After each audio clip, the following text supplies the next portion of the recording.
Thank you for tuning in to JJN News. I'm Jake. And I'm Joey, and today's segment is on technological advancements in the 20th century. Our first segment is on post-World War II and the Cold War. Starting with the hydrogen bomb. On November 1st, 1952, U.S. scientists succeeded in developing the first nuclear bomb at the Marshall Islands. The scientists used the process of nuclear fission, where isotopes of hydrogen combine and form helium and heat energy. The Soviets developed it as well in 1953. This started the nuclear arms race between the Soviet Union and America. As a result, Americans began practicing air raid procedures and building underground fallout shelters. The massive destructive threat of these weapons was a principal concern of the Cold War. Another technological advancement was Sputnik. Tell us more about that. Well, Sputnik was the first ever artificial satellite launched into space on October 5th, 1957. The achievement proved that the Soviets had the ability to launch a nuclear warhead from the Soviet Union to any target in the world. On January 31st, 1958, the U.S. successfully launched their first satellite, called the Explorer 1, into orbit. This was a major milestone in the U.S.'s effort to catch up with the Soviet Union in the space race. The invention of satellites marked a significant turning point in human history with the far-reaching implications of technology, security, and international relations. Today, satellites are used in a wide range of purposes, from communication and navigation to weather forecasting and scientific research.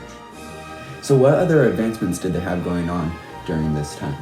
Well, in the 1950s, there was constant pressure for construction of transcontinental highways. One form of this was from President Franklin Roosevelt, who repeatedly expressed interest in the construction of superhighways to provide jobs for people out of work. In 1956, Congress passed the Interstate Highway Act, which called for a nationwide highway system. The Public Roads Administration asked states to recommend which routes should be included in this interstate system. The routes were determined by conditions such as traffic, population density, topography, and other factors. They also had to design it based on traffic expected 20 years from the construction date. Now into our John F. Kennedy and Lyndon B. Johnson segment. Tell us about the space race. Well, in 1961, President John F. Kennedy began a dramatic expansion of the U.S. space program, committing the nation to landing a man on the moon by the end of the decade. Much of the desired space exploration was due to a race via the Soviet Union. This came after they launched the Sputnik satellite. First, the U.S. achieved the human orbit of Earth, and more importantly, the return safely.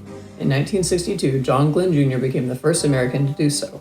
After more than 4 hours in space, circling the Earth 3 times, Glenn landed in the Atlantic Ocean near Bermuda. Following John Glenn's orbit came the Apollo program. Its goal was to finally land humans on the moon and assure a safe return to Earth. In 1969, Neil Armstrong, Michael Collins, and Buzz Aldrin Jr. reached the moon in a lunar module named Eagle, finally completing Kennedy's space goals. So at the time, America was technologically focused on space. What was the Soviet Union doing? Well, in 1962, the world was brought to the brink of war during the Cuban Missile Crisis, a confrontation between the United States and the Soviet Union. This crisis began when the U.S. discovered that the Soviet Union was installing nuclear-armed missiles in Cuba, which posed a major threat to national security. The Soviet Union had promised to defend Cuba and assumed that the U.S. would not prevent the installation of medium or intermediate-range ballistic missiles. These missiles had the ability to hit much of the eastern United States in just a few minutes. Now on to our Nixon-Ford-Carter segment. What technological advancements did they have going on at this time? Well, one advancement was the Intercontinental Ballistic Submarine Launch Missile. This provided a more secure and survivable method of delivering nuclear weapons compared to land-based missiles. This is because submarines are mobile and hard to detect, allowing countries to respond to situations with greater flexibility and responsiveness. One prominent feature in President Nixon's term in office was the Watergate scandal. How did technology apply to this? Well, what made the Watergate scandal so famous was the Watergate tapes and wiretaps. These audio recordings capture nearly all of President Richard Nixon's conversations from 1971 to 1973. And the wiretaps, on the other hand, are the interception of electronic communications such as calls or internet traffic. They are typically installed on telephone lines or computer networks to use as surveillance. Wiretapping was a revolutionary method that officials used to gain insight into criminal and terrorist activities. Now onto our Reagan and Bush in the 80s segment. One of Reagan's big goals was the SDI initiative. Will you tell us about that? Well, during his presidency, Reagan asked scientists to develop a defense system that would keep Americans safe from enemy missiles. To achieve this, the SDI required extremely advanced technological systems. The components of the defense system were both space and earth-based. Sensors in space would detect attacks using radar or infrared, and ground-based lasers or counter-missiles would then carry out the actual defense. One technological advancement that still largely affects us today is the personal computer. Tell us more about that. Well, in the 1980s, personal computers became increasingly popular and accessible to the general public.